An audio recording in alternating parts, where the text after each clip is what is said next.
Hi, Bob Fitrakis, editor of the Columbus Free Press, freepress.org. We just had an election yesterday here in Columbus, Ohio. I thought I'd give you some initial results of that.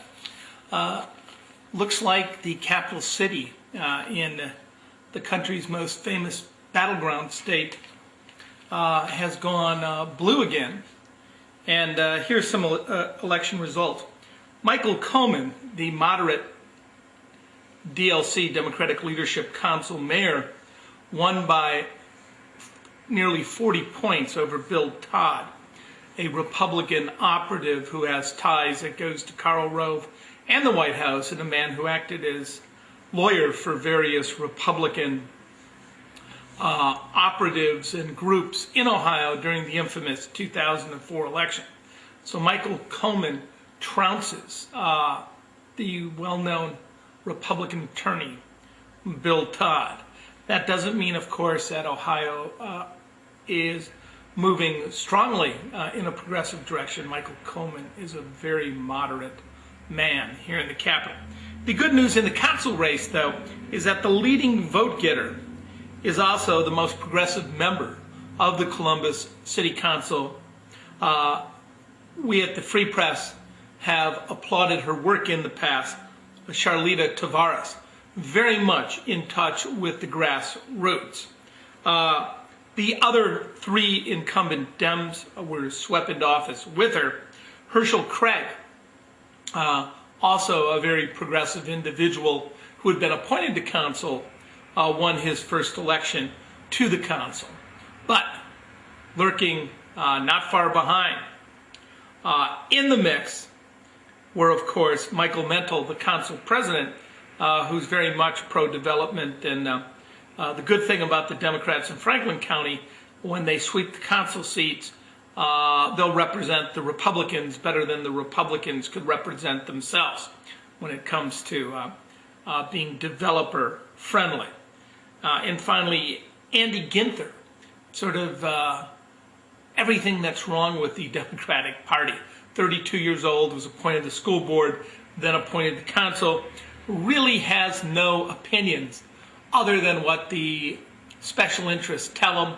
Right now he's enthralled to the FOP, Fraternal Order of Police, refuses to have a vote against the Iraq War.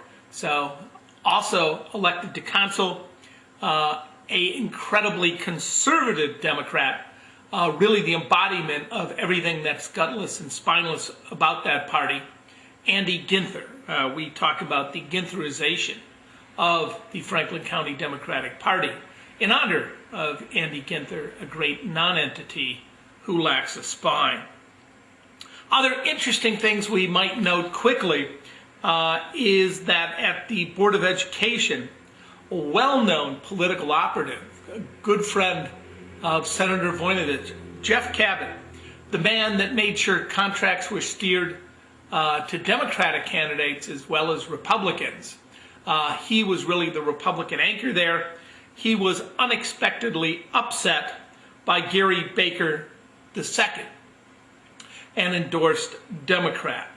So essentially, there are no Republicans on the Columbus School Board. Well, this really should have happened 20 years ago, since the district is majority-minority. Overwhelmingly, it is a poor district. Overwhelmingly, it is a minority district. So finally, the last Republican, Jeff Cabot, has been removed from the board. Although there is a black man who is a Republican, Terry Boyd, that remains there, but he really downplays it. In most of his politics, you would never know that he's a Republican. So, lots of things happening in central Ohio with this recent election. The Democrats now solidly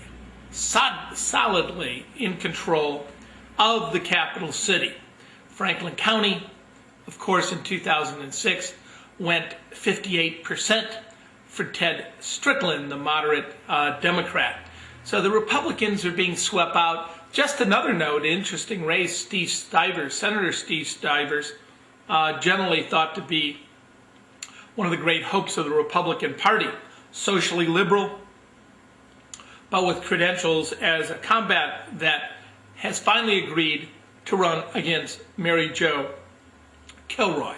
So that's a race we'll be watching here on Podcasting Truth to Power. It's TruthtopowerFitrakis, editor of thefreepress.org, podcasting Truth to Power. Stay tuned.